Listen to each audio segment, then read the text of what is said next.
আমরা এই ঘূর্ণিঝড়ের পরে 4 দিন, প্রায় 4 দিন হয়ে গেছে, এখন পর্যন্ত কোনো বিদ্যুতের কোনো খোঁজ খবর পাচ্ছি না। আমাদের এলাকায় বিভিন্ন রকম পরীক্ষার্থীরা আছে, এরপরে স্টুডেন্টরা আছে, এবং মেইন যে বিষয়টা সেটা হলো যে এলাকার মানুষ অতিষ্ঠ হয়ে গেছে যে এই সময়ে, বর্তমান সময়ে বিদ্যুতের উপরই সবাই নির্ভরশীল থাকে সাধারণত। পানি সংকট এত চরম আকার দেখা দিছে যে আমরা এই এলাকার মানুষ কোনোভাবেই পানি পাচ্ছে না, তারা পানির জন্য অনেক বেশি কষ্ট করতেছে। অথচ আজকে 4 দিন পর্যন্ত বিদ্যুৎ আসছে না, অথচ এত বেশি পরিমাণ, বিপুল পরিমাণ আপনার হচ্ছে ক্ষয়ক্ষতি হয় নাই যে এত বিদ্যুৎ দেওয়ার জন্য এতদিন সময় লাগবে। এই জন্য আমরা খোঁজ খবর নিয়ে দেখেছি যে জালকাঠি ছাড়া আশেপাশে সব জায়গায় মোটামুটি বিদ্যুৎ আসছে, অথচ আমরা এখনো এই জালকাঠিবাসী এখনো পর্যন্ত বিদ্যুৎ পাচ্ছি না। এটা জেলা শহরে 100% কপার কন্ডেন্সারে তৈরি ভিশন ফ্রিজ, তাই গুণে মানে অটুট থাকে বছরের পর বছর। আমরা জালকাঠি পৌরবাসী, যেহেতু পৌরসভাতে কোনো নিজস্ব জেনারেটর নাই, এটা থাকা উচিত।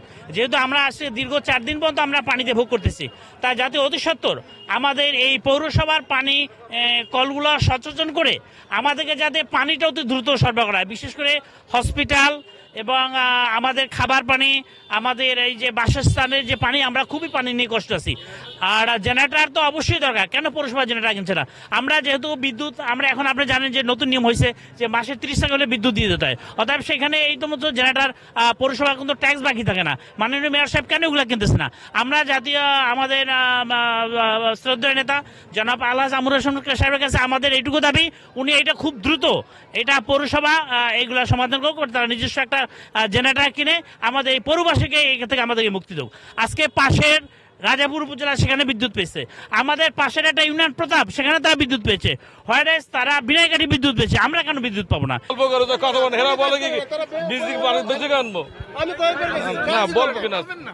বলবো কি আর বলার আছে কি? বলেন বললে কি আবার বিপদে বাঁচবে না? আমার চোখের সামনে দেখছি 4-5 জন বসে গল্প করে। এরা এখানে যখন মানুষের বিদ্যুতের দাবি করে তখন তারা ওইখানে বসে চা খায় আর বলতে আছে ওখানে গন্ডগোল আমাদের দেখেন আমরা চা খাই এখানে। এরা বলতেছে আমাদের কি বাইরে কান, এরা বসে ওখানে গল্প করে। এই সামনের দোকানে বসে গল্প করে 4 জনে কাজ করে না, কাজ করে না এখন। এরা সিঁড়ি নিয়ে একটা মই নিয়ে ওদিক যায়, আবার ওখানে আসে। কালকে দেখছি 4 বার একটা মই নিয়ে 4 বার আপ ডাউন করছে একই জায়গায়। কেন 4 বার আপ ডাউন করবে তারা কি লোকেশন পায় না কোনখানে কাজ করবে? তারা এই রোডটা 4 বার আপ ডাউন করছে 5 মিনিটে একটা মই নিয়ে তারা ফায়ার সার্ভিস কলেজ মোড় 4 বার আপ ডাউন করছে। আমি দোকানে এখানে বসে বসে দেখছি 4 বার একটা মই নিয়ে শুধু। এইটা আর কিছু না, বলবো কি কেন? সমস্ত থানায়, সমস্ত ডিস্ট্রিক্টে, সমস্ত গ্রামে সব জায়গায় কারেন্ট পাইছে, শুধু জালকাঠি পাই না। কারণ আমি আজ আসছেও, আমি কর্তৃপক্ষের কাছে জিজ্ঞাসা করি, মানুষ মরে যাচ্ছে কারেন্টের অভাবে, মানুষ বুড়া বাচ্চা শিশুরা সব মরে যাচ্ছে কারেন্টের অভাবে, খাওয়ার অভাবে, কিছু পারতেছে না। এর কারবার নাকি জিজ্ঞাসা করি। শহরের স্থানীয় লোকজন বিদ্যুৎ দেরিতে আসার কারণে এখানে এসে জড়ো হয়েছে, তাদের সাথে সাধারণ লোকজনের সাথে কথা বলেছি এবং বিদ্যুৎ কর্তৃপক্ষের সাথে কথা বলেছি। তারা সবাই কাজ করতেছে, হয়তোবা তাদের বক্তব্য অনুসারে 8টা বা 9টা নাগাদ বিদ্যুৎ তারা দিতে পারবে। কারণ বড় ধরনের সমস্যা, বিভিন্ন সমস্যা সাধারণ মানুষকে আমি বুঝিয়ে বলেছি, তারা সেটা মেনে নিয়েছে এবং শান্ত হয়েছে, তারা যে যার মতো চলে যাচ্ছে। ধন্যবাদ।